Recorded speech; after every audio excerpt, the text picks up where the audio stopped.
Magandang araw po sa lahat, lalo-lalo na sa mga kabataang naririto ngayon.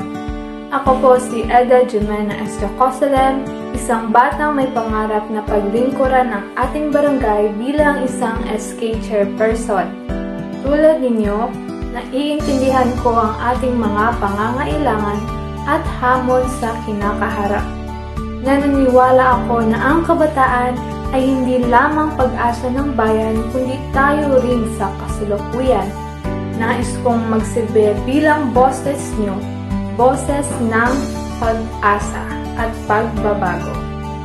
Narito ang aking mga layunin kung ako ang inyong mapagkatiwalaan.